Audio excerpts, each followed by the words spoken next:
Assalamualaikum warahmatullahi wabarakatuh. Ketemu dengan saya Iban Khalid di acara diskusi millennials. Jadi diskusi kali ini cukup spesial karena kita dapat berdiskusi langsung dengan Bupati Kabupaten Lombok Utara, yaitu Bapak Dr. Haji Najimul Ahyar SMH. Gimana kabarnya Pak? Alhamdulillah kabar baik ya, walaupun di tengah suasana COVID seperti ini, memang kita harus tetap optimis ya dan menjalankan aktivitas kita secara normal, tetapi tetap dengan memperhatikan prosedur penanganan COVID. Ya. Jadi Pak, pembahasan kita kali ini tentang kepemudaan. Karena kami tahu bahwa Bapak selaku ayahanda kami juga jadi senior kami sebagai pemuda seperti itu Pak. Nah, untuk mengawali mungkin bagaimana pandangan Bapak secara umum terkait dengan pemuda itu sendiri? Ya, pertama saya sepakat ya ketika kita sering mendengarkan orang mengatakan bahwa pemuda itu adalah agent of change, agen perubahan. Bahwa sejatinya setiap perubahan itu pasti ada peran anak muda di dalamnya. Ya, sejarah kita dari awal sudah membuktikan seperti itu. Kalau dari sisi agama ya, umpamanya ketika terjadi perubahan besar, ya kita mengenal juga namanya Ashabul Kahfi. Ketika ditanya siapa mereka, fityatun, ya mereka adalah para pemuda. Jadi yang melakukan perubahan pada saat itu justru anak muda juga. Nah, kemudian Bung Karno kita sering mendengar pesannya ya, bahwa berikan aku ya 10 anak muda ya, aku sanggup mengguncang dunia umpamanya. Itu juga menunjukkan pesan dan semangat bahwa Soekarno pun yakin bahwa perubahan itu akan lahir dari anak-anak muda kita. Reformasi yang kita nikmati sekarang hasilnya juga dari anak-anak muda kita.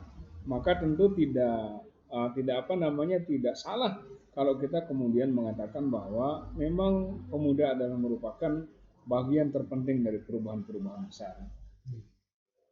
Nah, um, tadi mungkin pemuda secara umum Pak. Mungkin kita lebih menyempit kepada pemuda-pemudi yang ada di Kabupaten Lombok Utara. Kira-kira dengan kondisi dan situasi seperti saat ini, bagaimana kami generasi muda ini bisa tetap produktif Pak, terutama di tengah-tengah COVID dan segala wabah yang ada. Ya, terima kasih. Saya ingin berbicara tentang potensi pemuda Lombok Utara. Dari sisi jumlah sangat potensial ya, di Lombok Utara ini. Kita kalau orang mengatakan bonus demografi kita itu kalaupun ada kelebihan jumlah penduduk, tetapi kelebihan jumlah penduduk yang terdiri dari sebagian besar anak-anak muda ini adalah merupakan potensi untuk membangun Lombok Utara ke depan. Ya, Lombok Utara dengan anak-anak mudanya itu yang memiliki ciri khas menurut saya. Apa ciri khas yang mungkin tidak semua daerah memilikinya? Anak-anak muda kita di Lombok Utara itu adalah anak-anak muda yang punya prinsip, punya etika karena memegang teguh adat istiadat dan agama. Ya, coba kita lihat mulai dari Bayan sampai Pemenang ya, dengan dinamikanya masing-masing anak muda kita.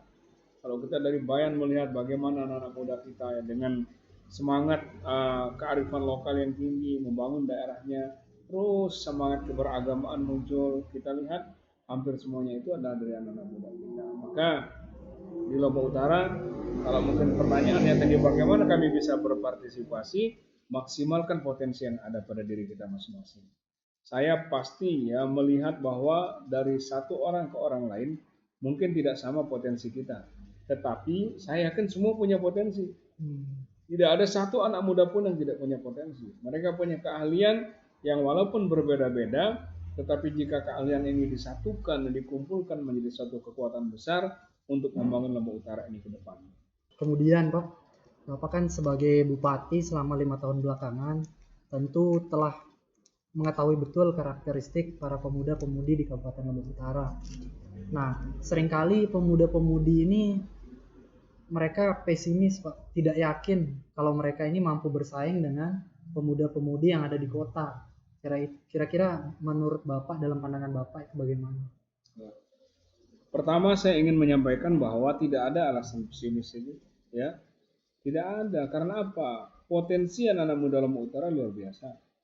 Dan anak-anak muda Lombok Utara, kalau saya lihat kita baca BPS, data BPS, Walaupun Lombok Utara ini angka kemiskinannya masih cukup tinggi, tapi angka penganggurannya itu sedikit sekali, hanya 2,9%. Nah, ini artinya anak-anak muda kita di Lombok Utara ini sebetulnya mereka bekerja, tetapi mungkin produktivitasnya yang harus masih perlu kita tingkatkan. Nah, dari bacaan kita terhadap angka-angka ini sebetulnya kita harus mengakui bahwa anak-anak Lombok Utara adalah anak-anak yang produktif, yang berpikir dan berbuat. Nah, sehingga ruang-ruang untuk berbuat itu di Lombok Utara sangat besar menurut saya, sehingga tidak perlu kita pesimis. Banyak sekali anak-anak muda Lombok Utara yang kemudian sukses di beberapa tempat di daerah-daerah lain ataupun di kota, ya. Itu banyak sekali.